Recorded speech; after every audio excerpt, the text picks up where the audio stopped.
कहानी का भाग 20। अघोरी और लाश की तंत्र साधना।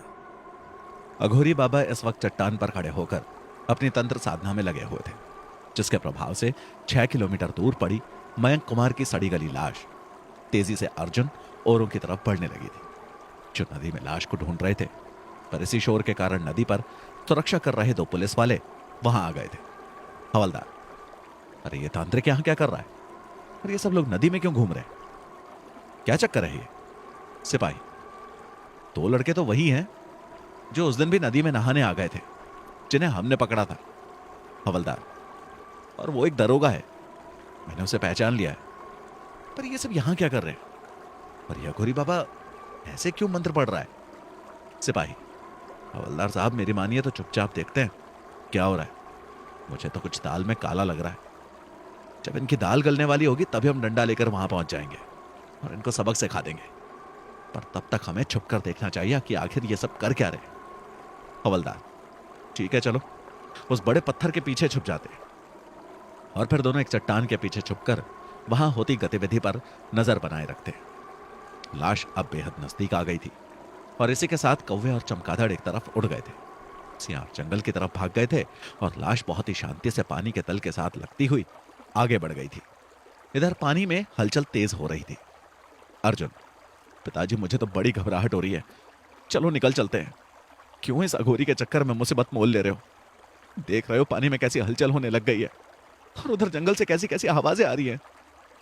विक्की, अंकल जी आप इसे कहां फौज में भेज रहे हो? ये तो बहुत डरपोक लड़का है। मैंने इसे कितनी बार समझाया इतना मत डराकर, मत डराकर, पर मेरी तो बिल्कुल सुनता ही नहीं है। तुम देख रहे हो तुम्हारे आसपास और भी खड़े हैं, क्या वो सब डर रहे हैं? सिर्फ तुम्हारे अलावा। अर्जुन, अपने आप को मजबूत बना लो, ऐसे डर कर काम नहीं चलेगा। और नसीहत झाड़ने लगता है। अर्जुन, चुप कर, तेरी वजह से ये सब ड्रामा हो रहा है। विकी, तो फिर शुरू हो गया और बड़ी जोर से हंसता है। अर्जुन, हंस ले जितना हंसना है, पर बाद में बहुत। अभी अर्जुन अपनी बात पूरी करता उससे पहले ही उसके पैर पर एक बड़ी सी चीज टकराती है। वो एकदम से सन्नाटे में आ जाता है और उछलकर पीछे को गिरता है। देवेंद्र सिंह, क्या हुआ अर्जुन? तुम ऐसे पीछे को क्यों गिरे?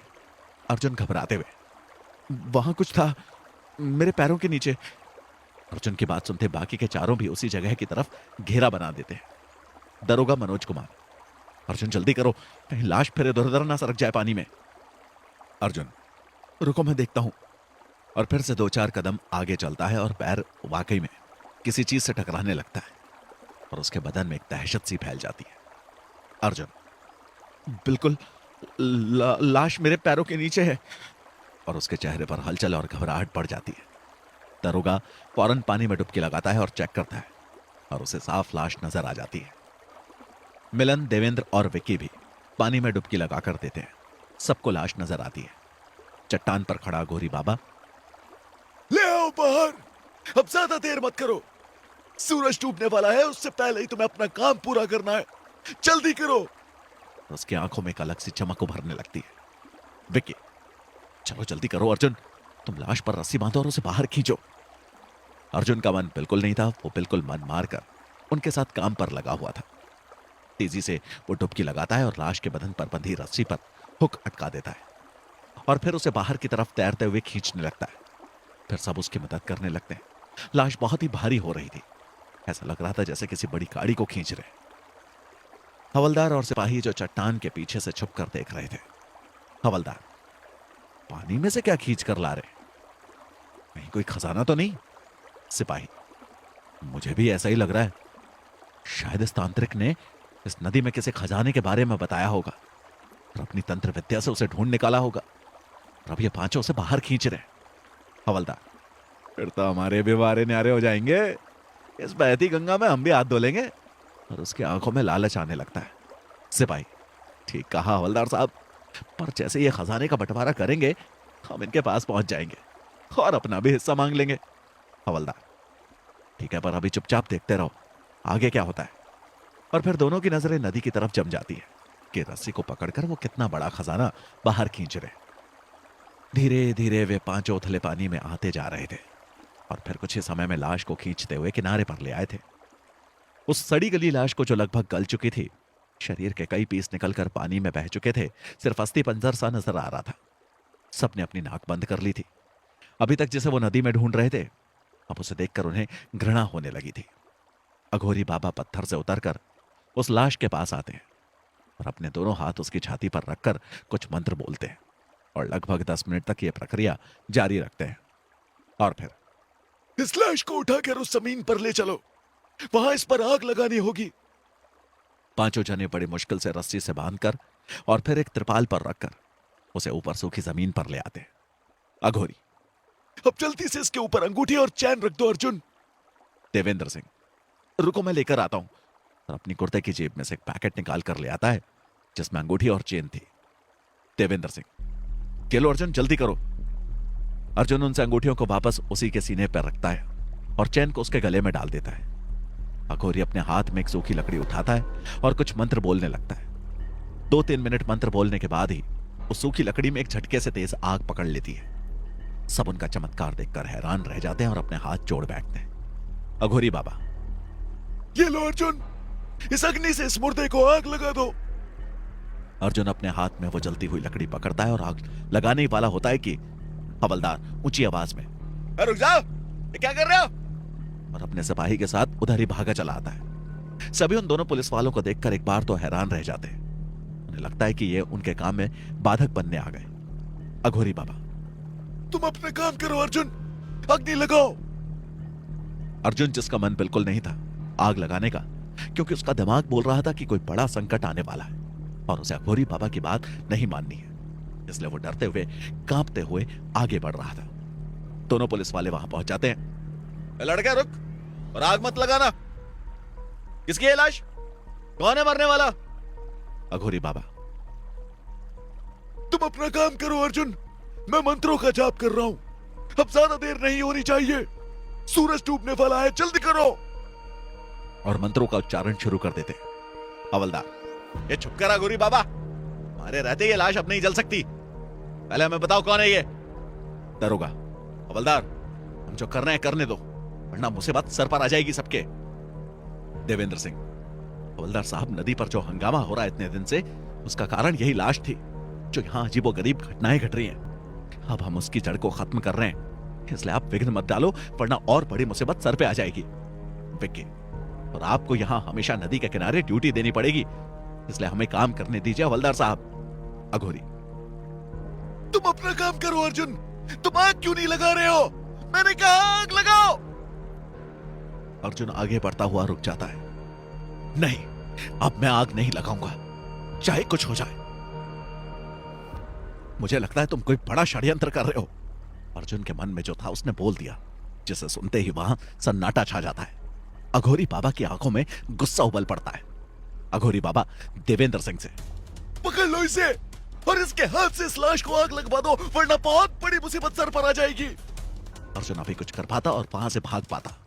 दरोगा मनोज कुमार उसे पीछे से पकड़ लेते हैं और फिर सभी उस पर झपट पड़ते हैं। विक्की उसके हाथ को आगे ले जाता है। अर्जुन, छोड़ दो मुझे, ये सब ठीक नहीं है। तुम जानते नहीं हो ये इस अघोरी की कोई चाल है। हवलदार और सिपाही भी उलझ जाते हैं और अर्जुन को दूर करने की कोशिश करते हैं। और अब देवेंद्र सिंह ने दोनों पुलिस वालों को रोक लिया था और इधर दरोगा मिलन और विक्की ने मिलकर अर्जुन पर काबू पा लिया था। अब अर्जुन का जोर नहीं चला था। विक्की ने उसका हाथ आगे बढ़ाकर जलती हुई लकड़ी को लाश के ऊपर रखवा दिया था। मयंक कुमार की लाश एक ही झटके से जल उठती है। देखने वाले सब हैरान रह जाते हैं कि पानी से तरबतर और गीली लाश ऐसे कैसे जल उठी। ऐसा लग रहा था जैसे पूरी लाश को बारूद पेट्रोल से भिगोया गया हो। हवलदार और सिपाही पेड़ों की हरी डाली तोड़कर उस आग को बुझाने की कोशिश करते हैं, पर अब आग इतनी तेज चल रही थी कि बुझने का नाम ही नहीं ले रही थी। अघोरी के मंत्र और तेज होते जा रहे थे और फिर वो चुप हो जाता है। अगले 10 मिनट में ही मयंक कुमार की लाश जलकर खाक हो चुकी थी। अघोरी, अर्जुन, चलो अपने हाथों में से राख को लो और नदी में प्रवाहित करो, जल्दी करो, हमारे पास ज्यादा समय नहीं है। अर्जुन जो एक तरफ जमीन पर बैठा हुआ था, अघोरी की बात सुनकर खड़ा ही नहीं होता और गुस्से से, मैं जानता हूं तू हमारे साथ कोई खेल खेल रहा है, तूने इन सभी को अपना गुलाम बना लिया है। अब ये सब तेरी बात मान रहे हैं, पर जब इनकी आंखों से ये पर्दा हटेगा तब इनकी समझ में आएगी कि उन्होंने कितनी बड़ी गलती कर दी है। अघोरी बाबा, देवेंद्र, देख क्या रहे हो? पकड़ो इसे और जल्दी काम खत्म करवाओ। फिर से चारों जने उसे दबोच लेते हैं और उसे राख तक लेकर आते हैं। अर्जुन के हाथों में राख पकड़वाते हैं और उसे घसीटते हुए नदी तक ले जाते हैं और उसके हाथों को नदी में डुबो देते हैं और फिर उसे घसीट कर ऊपर ले आते हैं। अघोरी बाबा अर्जुन के सामने आकर आलती पालती मारकर बैठ जाते हैं। हवलदार, यहां बहुत बड़ी गड़बड़ हो चुकी है, रुकिए, अभी हम पुलिस फोर्स को यहां बुलाते हैं। अघोरी बाबा, इन दोनों को भी पकड़कर यहां बांध कर बिठा दो। ये हमारे काम में रुकावट डालने की कोशिश कर रहे हैं, बाद में छोड़ देंगे। और फिर वे चारों उन्हें भी दबोच लेते हैं और उनके हाथ पैर बांधकर वहीं बिठा देते हैं। देवेंद्र सिंह, माफ करना हवलदार साहब, ये सब गांव वालों की भलाई के लिए ही हो रहा है, वरना आप हमें इस नदी के तट पर कभी आने ही नहीं दोगे। हमारे सारे काम रुके पड़े हैं। सिपाही, ठीक है, जो करना है करो, अब हम कर ही क्या सकते हैं, सब काम तो हो गया है। यहां बड़ी राख तक हवा में उड़कर नदी में जा चुकी है। अघोरी अर्जुन के माथे पर हाथ रखकर मंत्रों का उच्चारण शुरू करता है और फिर से जंगल से जानवरों की आवाज भी आने शुरू हो जाती है। आकाश में काले कौवे मंडराने लगते हैं। चमगादड़ हजारों की संख्या में आकर उनके सिर के ऊपर घेरा बना लेते हैं, जिसके कारण वहां का दृश्य बहुत ही भयानक हो उठता है। दरोगा मनोज कुमार भी अब सहम गया था वहां के दृश्य को देखकर। देवेंद्र सिंह, ये क्या हो रहा है? यहां का तो पूरा माहौल अजीब और डरावना होता जा रहा है। मिलन सिंह, हाँ देवेंद्र, मुझे भी लग रहा है जैसे कोई बड़ी आफत चली आ रही हो और आकाश में घूमते चमगादड़ के झुंड को देखकर दहशत से भर उठता है। विक्की, डरो मत पिताजी, ये तो कुछ भी नहीं है, आप बस देखते जाइए अभी आगे क्या क्या होता है। देवेंद्र सिंह, तुम्हारे कहने का क्या मतलब है विक्की? अभी और क्या होने वाला है? विक्की, अरे कुछ नहीं अंकल जी, आप बस चुपचाप खड़े रहिए और देखते रहिए क्या होता है। और इतनी विषम परिस्थिति में भी उसके होठों पर गहरी मुस्कान आ जाती है। देवेंद्र सिंह अपने बराबर में खड़े दरोगा मनोज कुमार की आंखों में देखता है और आंखों ही आंखों में पूछता है, ये सब क्या चक्कर है? क्या उन्हें इस बारे में कुछ पता है? दरोगा मनोज कुमार भी अनभिज्ञता जाहिर कर देते हैं। उनकी भी समझ में नहीं आ रहा था कि यह सब क्या हो रहा है। हवलदार और सिपाही जो वहां बंधे पड़े थे, दोनों ही दहशत से भर उठते और चिल्लाने लगते हैं। हवलदार, अरे भाई हमें तो खोल दो, हमें क्यों बांध रखा है? ये सब चमगादड़ मिलकर कहीं हमारा खून न पी जाए, खोल दो हमें। सिपाही, अरे हम कुछ नहीं कहेंगे, चुपचाप तुम्हारी तरह खड़े रहेंगे यार और सब देखते रहेंगे। अरे अब तो खोल दो हमारे हाथ, हमें बहुत डर लग रहा है यार, कहीं ऐसे बंदे बंदे नहीं मर जाए हम। देवेंद्र सिंह, नहीं, तुम ऐसे ही बंधे पड़े रहो, तुमने कोई और गड़बड़ कर दी तो हमारे सिर पर और मुश्किल आ जाएगी। अब धीरे धीरे हवा का प्रकोप और ज्यादा बढ़ने लगा था। धूल, मिट्टी, लकड़ियां, सूखे पत्ते, झाड़ियां जंगल से उड़कर तेजी से इधर उधर टकरा रही थी और यह सब हो रहा था बस उसी एरिया के अंदर। ऐसा लग रहा था जैसे कि उस जगह पर कोई भयंकर बवंडर घूम रहा और सब कुछ बुरी तरह से तोड़ फोड़ रहा। हवा पानी से टकरा रही थी तो पानी भी हवा के साथ उड़कर काफी ऊंचाई तक पहुंच रहा था। वहां खड़े सभी लोग घुटनों के बल आकर बैठ जाते, क्योंकि अब धूल मिट्टी में उन्हें आंखें खोली रखना मुश्किल हो रहा था। फिर तेजी से दरोगा और सभी पानी में देखने वाले चश्मे आंखों पर लगा लेते हैं, जिसके कारण उन्हें थोड़ी राहत मिलती है। अघोरी बाबा लगातार मंत्रों के जाप में उलझा पड़ा था। उतने भीषण शोर में भी उसके मुंह से निकलने वाले मंत्र की ध्वनि सबको साफ सुनाई पड़ रही थी। विक्की अभी भी वैसे ही खड़ा था, उस पर तो जैसे कोई प्रभाव ही नहीं पड़ रहा था वहां घूमते बवंडर का, जबकि वहां बैठे 3 लोग बैठने में भी मुश्किल महसूस कर रहे थे। हवलदार और सिपाही तो हवा के जोर से जमीन पर ही गिर पड़े थे। अर्जुन, जो अभी तक आंख बंद किए बैठा था, एकदम से उसकी आंखें खुल जाती हैं और उसे क्षण जैसे नदी के ऊपर वज्रपात हो गया। इतनी जोर से बिजली नदी पर आकर गिरती है। आकाश तो बिल्कुल साफ था, फिर भी किसी को समझ में नहीं आया कि नदी पर इतना भीषण वज्रपात कहां से आया। अघोरी बाबा अपने मंत्रों का उच्चारण बंद कर देते और अर्जुन की तरफ देखकर अपनी भभूत की फूंक मार देते। बस इसी के साथ जैसे एक चमत्कार सा हुआ। जितने भीषण रूप से वहां का वातावरण बदला था, उससे भी कहीं ज्यादा जल्दी सब कुछ छट चुका था। उस जगह पर भी एकदम से शांति छा चुकी थी। इतनी शांति कि अब चिड़ियों की चहचहाहट की आवाज सुनाई देने लगी थी, जो कि डूबते सूरज के साथ अब आसपास के पेड़ों पर लौटने लगे थे। देवेंद्र सिंह अपनी आंखों से चश्मा हटा देता है और आसपास की जगह को ध्यान से देखता हुआ खड़ा हो जाता है। फिर अपने बेटे अर्जुन की तरफ देखता है, जो कि शांत बैठा हुआ था। अघोरी बाबा, अच्छा, अब मैं चलता हूं, और अपने चेहरे पर बड़ी सी मुस्कान लेकर मस्ती से अपने डेरे की तरफ बढ़ जाते हैं। देवेंद्र सिंह, बेटे अर्जुन, अब तुम ठीक हो? चलो खड़े हो जाओ, अब हमें घर चलना है, शाम हो गई है। अर्जुन धीमे से मुस्कुराता है और हाँ चलिए पिताजी, घर चलिए। विक्की मुस्कुराते हुए, अब तो कोई डर नहीं लग रहा ना? अब तो सब ठीक हो गया? मिलन सिंह, चलो अब घर चलते हैं और इन दोनों पुलिस वालों के भी हाथ पैर खोल दो। अब यहां कुछ भी ऐसा नहीं है जो ये किसी को बता सके। और सभी हंसते हैं। देवेंद्र सिंह जल्दी से उन दोनों पुलिस वालों के भी बंधन खोल देते हैं। हवलदार, अच्छा हुआ जान बची, लाखों पाए। मैं तो बहुत डर गया था। पर अब क्या ये नदी सुरक्षित है? यहां कोई भी आ जा सकता है? किसी को कोई खतरा तो नहीं है? देवेंद्र सिंह, नहीं, कोई खतरा नहीं। अब सबको यहां आने दो। जो मुसीबत थी वो जलकर भस्म हो गई है। अब बेवजह यहां पहरा देने की कोई जरूरत नहीं है। जाइए, अब आप भी आराम कीजिए, हम भी घर निकलते हैं। दरोगा अपने गालों पर हाथ रखकर कुछ सोचने लग रहा था। कुछ गहरी बात जो उसने महसूस की थी और उसे अब समझ नहीं आ रहा था।